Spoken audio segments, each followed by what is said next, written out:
오늘날은 지금 문명이 발달하고 또 특히 대한민국 같은 경우는 선진국의 대열에 들어서서 산업화가 이루어지고 또 대부분은 부유한 삶을 살고 있습니다.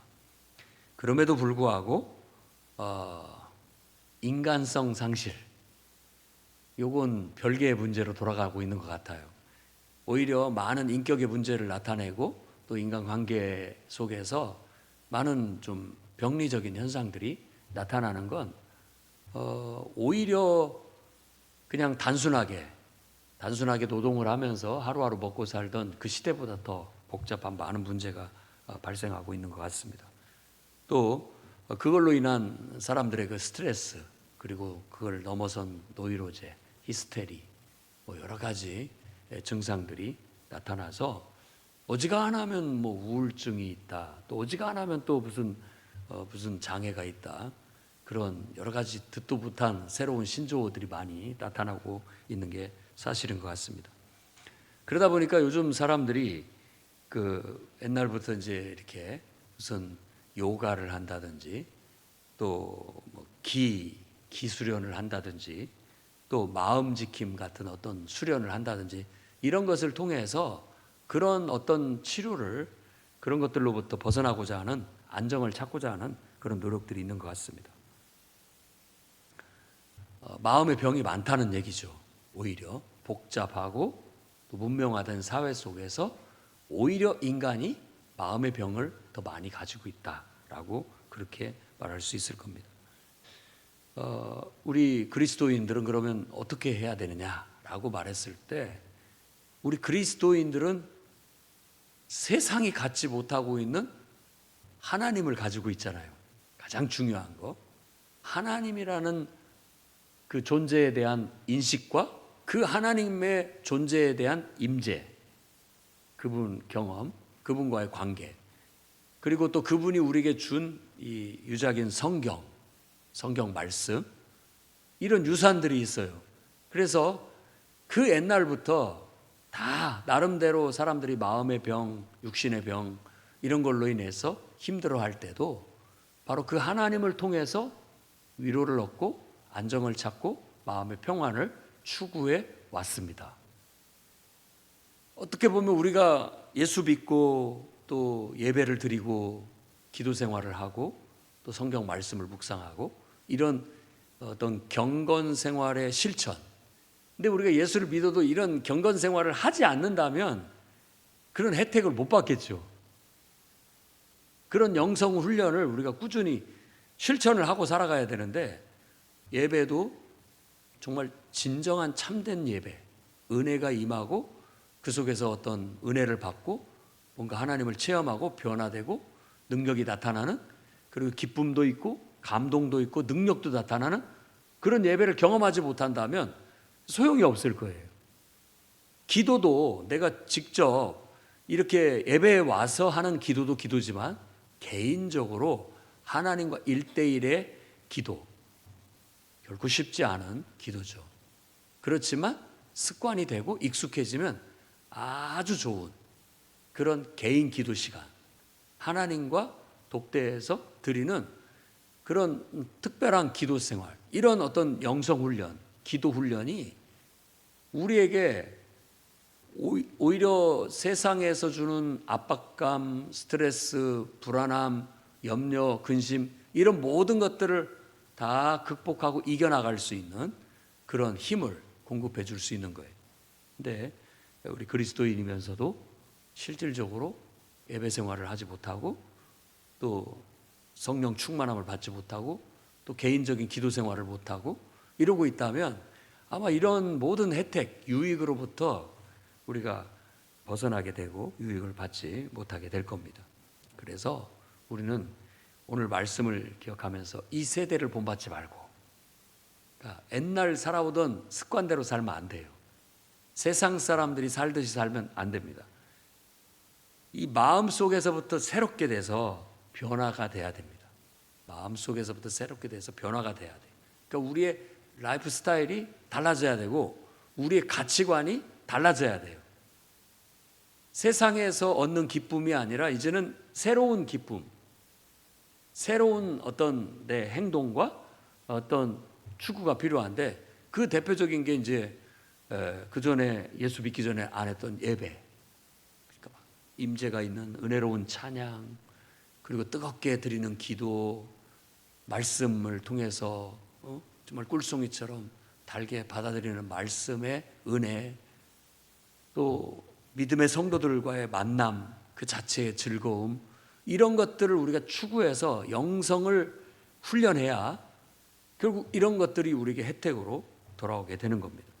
그러면 우리 안에 말로 할 수 없는 기쁨과 또 평화가 찾아오게 되고, 그냥 마음의 평안과 위로만이 아니라 우리 삶의 능력, 파워가 나타나요.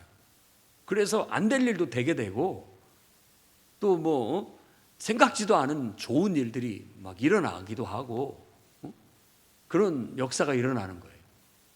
물론 인생의 요소에서 내게 어려움을 주거나 근심 걱정을 주는 일들이 다 없어졌다는 뜻이 아니에요. 그런 일들이 닥쳐오는데도 옛날 하나님 믿기 전에, 성령 충만함을 받기 전에, 영성으로 내가 다져지기 전에 그런 일들을 닥쳤을 때 내 태도와 지금 내가 영성으로 다져졌을 때 그런 것들이 닥쳐왔을 때 내 태도는 완전히 다른 거예요. 달라요. 옛날에는 내가 그런 것들이 닥쳐왔을 때 무섭고 두렵고 염려하고 근심하였지만, 지금은 그런 것들이 똑같이 닥쳐오는데도 불구하고 그게 작아 보이는 거예요. 별거 아닌 것처럼 보이고, 거뜬히 그것들을 이겨나가게 되고, 또 그런 걸 헤쳐나가면서 오히려 그런 부정적인 요소들이 더 좋은 결과로 바뀌는 그런 경험들을 하게 되는 거예요. 이게 바로 영성 훈련이고, 영성을 통해서, 우리가 다져진 영성을 통해서 얻게 되는 유익이라고 할 수 있다라는 겁니다. 하나님, 우리가 이 땅에 살면서 이 땅에서 하나님의 임재를 실현하고 하나님의 은혜를 받아서 우리 삶이 변화되고 더 좋아지고 더 많은 좋은 열매들이 맺혀지기를 바라고 계십니다. 여러분을 부르신 목적이 바로 거기에 있는 거예요. 그래서 성경 곳곳에는 로마서 12장 2절처럼 너희가 마음부터가 달라져야 된다. 생각도 달라지고 가치관도 달라져야 된다. 그래서 하나님이 선하시고 기뻐하시고 온전하신 뜻이, 하나님의 선하시고 온전하시고 기뻐하신 뜻이 무엇인지를 늘 분별하면서 살아가도록 해라. 이게 바로 우리가 추구하는 영성. 그러니까 우리는 영성을 추구하면서 사는 거예요. 세상 사람들은 어떤 물질적인 풍요를 쫓아가고 있다고 한다면, 우리는 그 은혜의 부요함을 쫓아가는 거예요. 그 은혜의 부요함. 이 풍요로운 교회라는 풍요로운이라는 단어도 에베소 말씀에 그 은혜의 부요함을 묵상하면서 나온 용어입니다. 그러니까 하나님의 은혜가 너무 내 안에 부요해요. 충만하다는 거죠. 그 부요의 심리. 우리가 그런 마음을 갖다 보니까 보는 눈이 달라지고 행동하는 행동이 달라지다 보니까 좋은 결과들이 일어나게 되더라 라는 거예요. 그게 바로 우리가 추구하고자 하는 풍요로운 삶이라고 할 수 있고, 그게 바로 복음의 능력이고 신앙생활의 능력이고, 오늘 영성 훈련이 우리에게 가져다주는 유익이라고 할 수 있습니다. 에베소서 말씀에서도 구습을 쫓는 옛사람을 벗어버리라고 가르쳐요. 그러니까 여기 지금 12장 말씀, 이 세대를 본받지 말고 마음을 새롭게 되는, 너희는 유혹의 욕심을 따라 썩어져가는 구습을 따른 옛사람을 벗어버리라고, 그리고 너희의 심령이 새롭게 되어, 똑같은 말을 하고 있죠. 하나님을 따라 의와 진리의 거룩함으로 지음을 받은 새 사람을 입어라. 새로운 사람이 되라. 마음도 틀리고 가치관도 틀리고 생활 스타일도 틀려요. 옛날에는 그냥 세상 사람들 만나서 뭐 먹고 마시고 유흥가 들리고 이런 것을 추구했다면, 지금은 예배의 즐거움, 기도의 기쁨, 내가 정말 하나님 말씀을 묵상하는 즐거움, 말씀의 능력, 예배의 은혜, 이런 것이 더 좋아요. 그래서 그것에 톡톡한 유익을 내가 봤어요. 그걸 통해서 뭐 남이 야 예배 드리면 좋대 어거지로 와서 앉아 있는 게 아니라 경험을 하니까 예배 드렸더니 좋더라. 막 은혜가 되고 또 그 예배를 드려서 그런지 몰라도 좋은 일들이 생기더라. 또 하나님의 은혜가 내 삶에 임하더라. 일단 내 마음이 편하고 몸도 마음도 건강해졌다. 밝아졌다. 이런 변화가 일어나는 거죠. 그러면서 삶에 대하는 태도도 달라지니까 이게 연쇄작용으로서 좋은 일들이 일어나는 거예요. 이렇게 하나님 나라가 실현되지는 거죠. 내 삶 속에. 그런 유익이 있게 되기를 요구하고 있는 거예요. 어떻게 보면 우리가 예수 믿는 목적이 거기에 있다고도 볼 수 있는 것이죠. 구원, 이걸 한마디로 구원을 받았다라고 말하는 거고, 그걸 우리가 구원받은 삶, 구원의 삶을 사는 거라고 말할 수 있다라는 거예요. 로마서에서 6장 11절에는 죄에 대해서 우리가 죽었다. 우리는 죄에 대해서 죽었다. 그리고 그리스도 예수 안에서 하나님을 대하여는 살아났다. 이렇게 얘기하고 있는 거예요. 그 전에는 그냥 하나님 없는 세상에서 살았는데 그 하나님 없는 상태를 죄라고 하는 겁니다. 하나님 없는 상태가 죄예요. 그 속에서 살았어요. 그러니까 하나님과 단절된 상태 그 자체가 죽은 상태예요. 나라는 한 사람이 제대로 능력도 발휘 못하고 제 기능을 발휘 못하고 죽어 있는 상태가 바로 하나님 없는 상태라고 할 수 있어요. 그런데 이제 예수 그리스도 안에 내가 예수 믿고 그리스도 안에 들어와서 하나님과의 관계가 예수님을 통해서 연결이 됐어요. 그러고 보니까는 이제는 내가 하나님의 모든 은혜와 능력이 내 몸에 흐르게 되고 내가 죽었던 모든 기능이 되살아나게 됐다는 거예요. 영성이 살아났다는 뜻이에요. 그러니까 한번 여러분 가슴에 손을 얹고 한번 생각해 보세요. 내가 정말 예수 믿는 사람 맞나? 내가 지금 예배를 통해서 은혜 받고 있나? 기도를 통해서 하나님과 인격적인 교제를 나누고 그 속에서 뭔가 변화가 일어나고 있고 감동이 있고 능력이 나타나고 있는가? 성경 말씀을 꾸준히 규칙적으로 읽으면서 그 말씀 속에 말씀을 묵상하면서 나는 은혜 받고 있고 깨달음을 얻고 있고 그 말씀을 내 삶에 적용하고 실천하고 있는가? 이런 실천이 약하다면 내가 예수를 믿는 마음은 있지만 실제 행동이 없어서 그만큼 우리는 무기력한 그리스도인으로서 살아가고 있는 거라고 말할 수 있겠습니다. 그러니까 왜 우리가 굳이 예수를 믿는데 그냥 겉모양, 무늬만 예수 믿는 것 같고 실질적인 영성 훈련이 안 돼서 영성이 우리 삶에 딱 어떤 기틀을 마련하지 못해서 아무 믿음의 능력도 안 나타나고 유익도 없고 은혜도 없고 감동도 없고 기적도 없는 그런 삶을 살고 있다면 이거 다시 생각해 봐야 하는 거 아닐까요? 뭔가 잘못 가고 있으니까 헛수고하고 있는 것이 될 수도 있지 않겠습니까?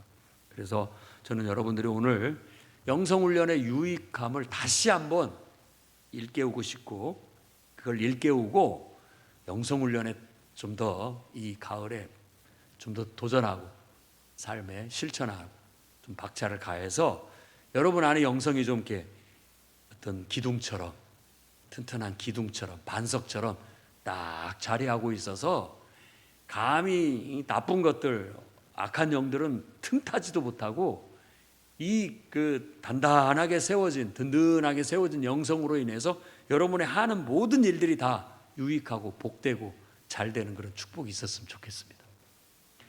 그러니까 내게 어떤 아우라가 있어서 내가 가면 어둠이 물러가고 내가 가는 영역은 다 좋아지는 거예요. 아멘. 그렇게 되기를 바랍니다. 여러분이 가서 몸담고 있고 어디 가서 내가 활동하면 그곳이 다 좋아지는 거예요. 나의 영성으로 인해서 유익이 나타나는 것이죠. 내가 손대는 것은 다 잘 돼요. 그런 능력이 나타나도록 실천하며 살아가십시오.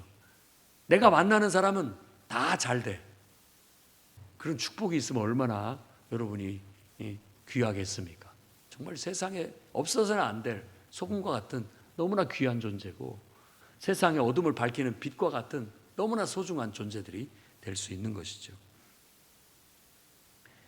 이런 영성 훈련은 바로 우리를 구원하신 목적에 합당한 일입니다. 그러니까 앞으로도 여러분 이건 말로만 할 것이 아니라 예배에 마음을 다하고 뜻을 다하고 성품을 다하고 목숨을 다해서 영성을 쌓아가십시오. 단 한 번 예배를 드리더라도 그냥 건성으로 드리는 예배가 아니고 정말 마음을 다해서 하나님의 임재가 있고 은혜가 있고 기쁨이 있고 감동이 있고 능력이 나타나는 그런 예배를 드리도록 힘을 쓰시라는 거예요. 그게 훈련이에요, 훈련.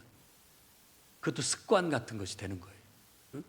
예배 때 건성으로 참여해서 은혜도 안 되고 그냥 갈 수도 있고 또 그냥 얄팍하게 성전 앞마당만 받고 가듯이 얄팍하게 그냥 은혜를 받고 가고 많은 경우도 있지만 정말 하나님의 임재 속에 들어가서 기쁨을 얻고 감동을 받고 능력도 경험하는 그런 예배를 드리는 그런 훈련된 영성도 있습니다. 우리 풍요로운 교회 또 이 자리에 오신 여러분들은 그런 영성을 가질 수 있기를 바랍니다. 그게 하나님이 우리를 부르신 목적이에요. 목적이라고. 근데 나는 구원받았어. 나는 구원받았어. 라고 생각하고 예배도 소홀히 하고 기도도 안 하고 말씀도 멀리 하고 그렇게 될까 염려가 돼요. 많은 기독교인들, 내가 예수 믿는다고 말하는 사람들 중에 교회에 적을 두고 주일 예배는 드리고 있지만 실질적인 영성이 뒷받침이 안 되니까 그렇게 딱히 믿는 사람이라고 하기도 그렇고 아니라고 하기도 그렇고 그런 안일함에 빠져 있는 경우가 많습니다. 그러니까 삶 속에서 어떤 하나님의 능력, 하나님의 감동, 하나님의 역사 이런 것들을 경험이 안 되니까 기독교인으로서 자부심도 없고 긍지도 없고 뭐 이런 그런 어떤 모습에 빠져 있는 것을 우리가 반성을 할 필요가 있습니다. 구원받은 백성이라면 내가 하나님을 믿기로 작정했다라면 이제는 내 삶의 변화를 이루어서 예배에 충실하고 기도하는 습관을 들여서 개인적으로 집에서도 개인적으로 기도하는 시간을 갖든지 또 성전에 나와서 개인적으로 기도하는 시간을 가져야 됩니다. 그리고 집에서도 찬송을 낭낭하게 부르고 성경 말씀을 읽고 묵상하면서 노트하면서 깨달음을 얻고 말씀을 삶에 적용하는 습관을 들여야 돼요. 그게 경건생활이에요. 그게 경건생활이라고. 그걸 해가면서 우리는 삶이 이렇게 바뀌어야 돼. 체질이 바뀌고 내 속에서부터 예수 믿는 사람으로 바뀌어야 되고 내 말도 그래서 바뀌게 되고 내 행동도 바뀌게 되고 삶의 스타일도 바뀌어야 되는 거예요. 그것이 바로 영성훈련이라고 할 수 있습니다. 에스겔서 36장 24절에서 31절 말씀이 이것과 많이 연관이 돼서 말씀을 한번 보면서 얘기를 드리도록 하겠습니다. 에스겔서 36장 24절 말씀 보면 내가 너희를 여러 나라 가운데서 인도하여 내고 여러 민족 가운데서 모아 데리고 고국 땅에 들어가서 자 여기에서 핵심은 뭐냐면 하나님이 우리를 인도해서 불러냈다는 거예요. 어디서? 여기서는 지금 바벨론의 포로로 끌려간 그들을 불러냈다. 애굽에서 노예 생활했던 그들을 불러냈다. 우리는 지금 하나님 없는 세상 속에서 하나님 없이 살아가는 삶 속에서 우리를 불러낸 거예요. 불러내서 하나님이 약속하신 땅에다 놨다라는 것은 하나님이 있는 곳, 하나님이 통치하시는 곳, 하나님이 역사하시는 곳, 하나님이 계신 곳으로 들어오게 됐다라는 거예요. 내가 믿음으로 들어왔다는 거죠. 하나님 나라에 들어온 거예요. 내가 하나님이 계신 곳에 들어온 거예요. 하나님이 통치하시는 영역 속에 들어온 거예요. 하나님이 우리를 불러냈어요.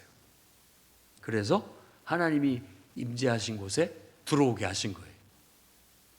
그 다음에 25절 말씀 보면 맑은 물을 너희에게 뿌려서 너희로 정결하게 하되 곧 너희 모든 더러운 것에서와 모든 우상 숭배에서 너희를 정결하게 할 것이며. 씻어냈다라는 거예요. 더러운 것들을, 부정한 것들을 씻어냈다는 거예요. 깨끗이 씻어냈다. 이게 아까 우리가 로마서 12장 말씀이라든지 에베소서 4장 말씀이라든지 다 똑같은 얘기를 하고 있어요. 그게 복음의 원리예요. 하나님 알지 못하고 하나님 섬기지 않고 예배도 안 드리고 기도도 안 하고 말씀도 읽지 않고 살던 사람을 불러내가지고 이제 하나님을 예배하고 기도하고 또 하나님 말씀을 묵상하는 그런 새로운 삶의 모습으로 변화시키기 위해서 우리를 불러낸 거예요. 그러면서 예습관들, 구습, 더러운 것들 다 깨끗한 물로 씻어내듯이 싹 씻어내는 거죠. 우리 말로 하자면 세상 때를 빼내는 거예요. 예수 믿고 난 다음에는 세상 때를 빼내야 됩니다. 그리고 천국 습관을 들여야 돼요. 거룩한 옷을 입어야 됩니다. 그걸 두 가지로 얘기했는데 더러운 것과 우상숭배. 더러운 것과 우상숭배. 그러니까 하나님 뜻대로 행하지 않은 것이 더러운 것이고 또 하나님 외에 다른 것을 하나님처럼 쫓아다니는 것이 우상숭배입니다. 옛날에는 그런 어떤 자기의 욕망을 신으로 만들어서 우상으로 만들었다고 한다면 오늘날도 뭐 딱히 그런 미신을 섬기지 않는다라고 할지 모르지만 여러분들이 돈을 우상처럼 쫓아다닐 수 있고요. 내가 좋아하는 사람을 우상처럼 쫓아다닐 수 있고요. 뭐든지 내가 좋아하는 취미가 내 우상이 돼서 그게 하나님 자리에 앉아가지고 그거에 의해서 내 인생이 영향을 받고 좌지우지 되는 경우도 있습니다. 그런 걸 하지 말라는 뜻이 아니에요. 그 위에 하나님을 둬야 된다는 거죠. 그런 걸 씻어내라는 것은 싹 아무것도 하지 마라. 그리고 맨날 예배만 드려라. 그런 말이 아니에요. 하나님을 이제 모셔드림으로써 이제는 하나님의 영광을 위해서 내가 운동도 하고 하나님의 영광을 위해서 내가 사랑하는 사람도 하나님의 뜻대로 사랑하고 또 내가 좋아하는 일도 내가 하고자 하는 꿈도 다 하나님이 허락하시고 하나님이 하라고 하신 꿈과 하고 싶은 일들을 그렇게 맞춰서 하나님 뜻대로 해감으로써 그걸 조절을 하는 거예요. 그게 맑은 물로 씻어내는 것과 같은 그런 역할을 하게 되는 겁니다. 26절 말씀 보면 새 영을 너희 속에 두고 새 마음을 너희 속에 주되 너희 육신에서 굳은 마음을 제거하고 부드러운 마음을 줄 것이다 라고 얘기해요. 이 말씀을 신약에서는 제자들이 성령 받는 것과 연관을 시킵니다. 성령 받는 것. 예수 그리스도의 십자가의 죽음과 부활 사역을 통해서 하나님이 우리에게 성령을 선물로 주셨다는 거예요. 그래서 하나님의 영이 옛날에는 선지자 몇몇 사람들에게만 하나님이 임하셨지만 지금은 이제 예수 믿는 사람 모두에게 선지자처럼 성령으로 충만하게 해주셔서 성령의 깨닫게 하심과 성령의 가르치심과 성령의 인도하심을 받아서 다 우리가 선지자 같은 영성을 갖게 된 거예요. 이 말은 일찍이 율법을 유대인들에게 줄 때 모세가 했던 말이에요. 나는 너희가 다 나처럼 선지자 되기를 바란다. 나와 같은 선지자를 하나님이 세울 거라는 말씀을 하면서 너희가 다 모두 나처럼 선지자가 되기를 바란다 라고 했던 거예요.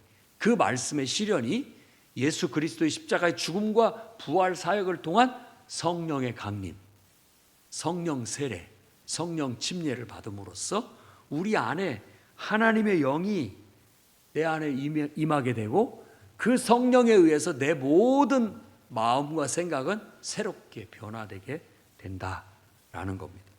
그러면 우리는 어떻게 해야 되느냐? 철저히 이제 성령의 인도하심에 순종하는 삶을 살아야 되죠.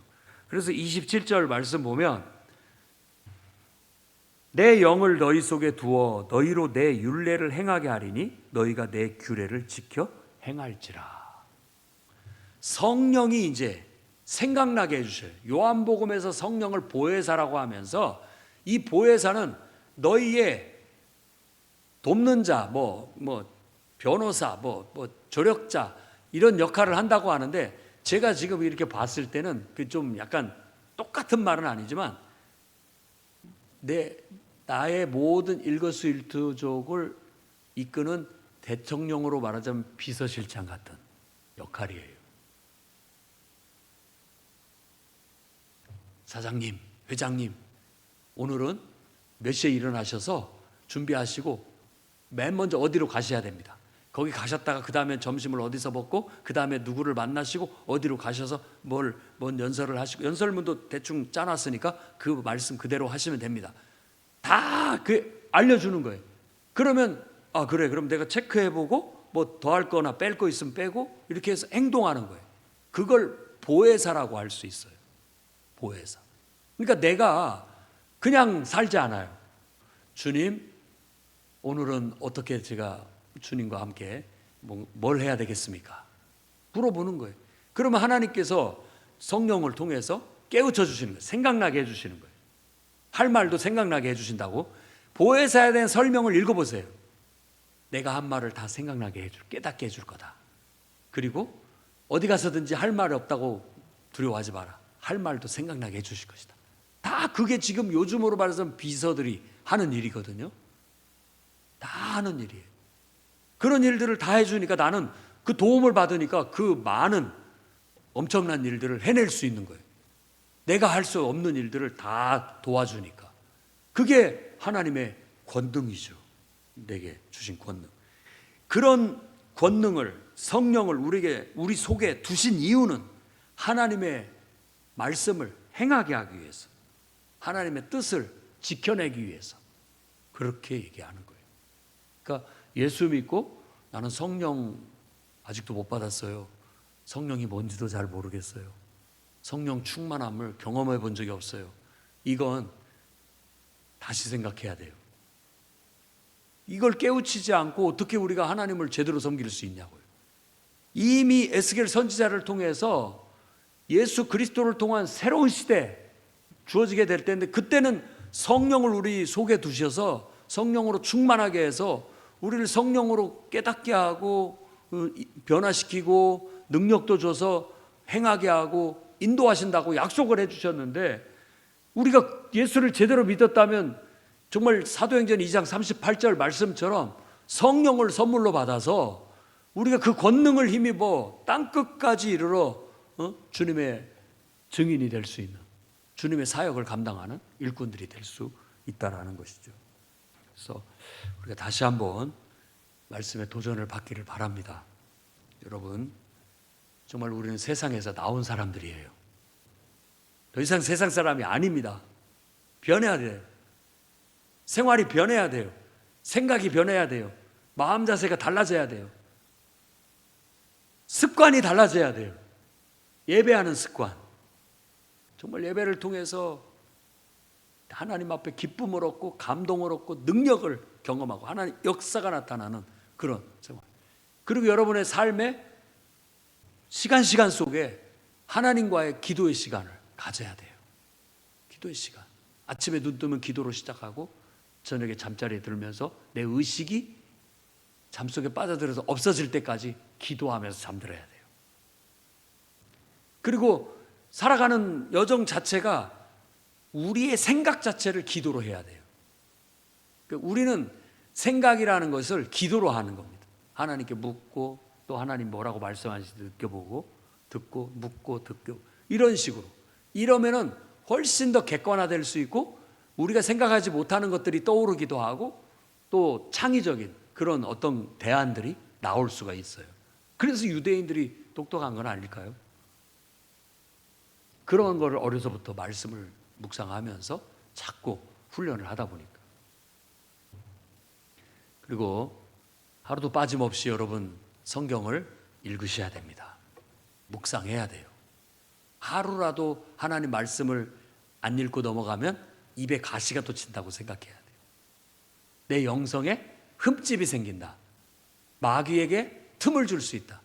기도 안 하고 넘어가면 안 돼요. 말씀을 묵상하지 않고 가면 안 됩니다. 그래서 우리 교회는 계속해서 정해진 말씀이 있어요. 본문. 오늘은 몇 장? 오늘은 시편 9편, 10편 이렇게 딱 정해진 말씀이 있어서 다 같이 그걸 읽고 묵상하고 노트도 하고 적용점을 찾아보기도 하고 살아가는 거죠. 생각 안 나더라도 그냥 넘어가면 되는 겁니다. 그런데 샤워하다가도 그 말씀이 떠오르고 차 타고 가면서도 떠오르기도 하고 의도적인 게 아니라 문득문득 하나님께서 생각나게 해주시고 묵상이 되게 만드는 거예요. 그러면서 그 말씀이 내 삶에 적용이 되고 내 말씀에 녹아들어서 내재화가 되고 그 말씀이 내 삶에 알게 모르게 실천하는 그런 삶을 살게 되는 거예요. 이렇게 된다 보면 우리는 그야말로 영성이 탄탄한 훈련된 하나님 백성이 돼요. 그렇게 되면 하나님과 관계가 올바르게 되고 하나님과의 관계가 올바르게 되면 결국은 하나님의 축복이 우리에게 임하게 되는 거예요. 많은 축복이 임하게 돼요. 그러면 얼마나 좋겠습니까? 여러분,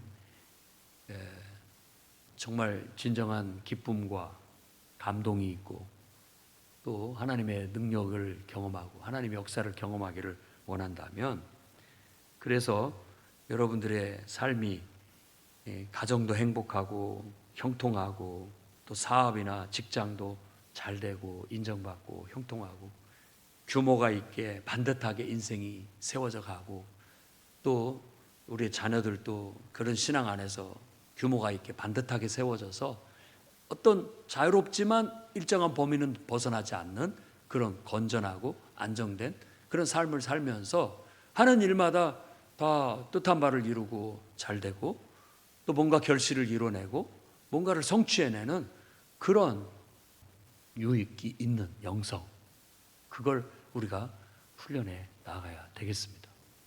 나부터 모범을 보이고 그리고 내가 영향을 줄 수 있는 사람들도 그렇게 본받아 가서 우리 기독교인이라고 하면 딱 그런 영성을 가지고 있는 부류들, 이게 사회적인 인식이 돼야 된다고 생각합니다. 기독교인이야, 교회는 다녀, 교회에서 집사라고도 하고 권사라고도 해.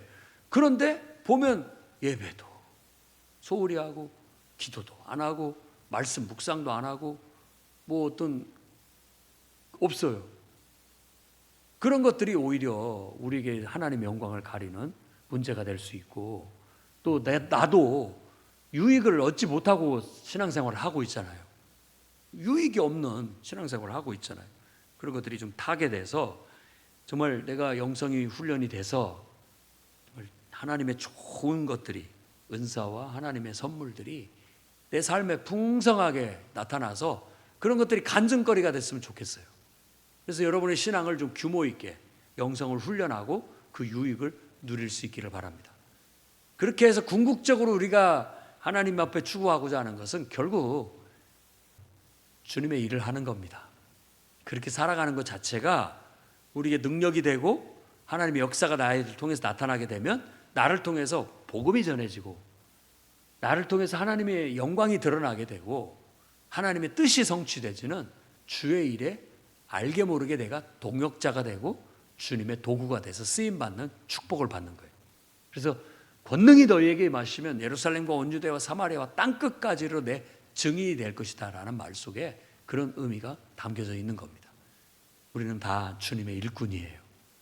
주님의 주인 되심과 내가 주님의 종됨을 힘써 지켜서 그분의 청지기로서 정말 충실한 청지기로서의 삶을 사는 것이 우리가 추구하는 영성이고 우리가 추구하는 인생관이고 우리가 추구하는 인생의 목표라고 말할 수 있습니다.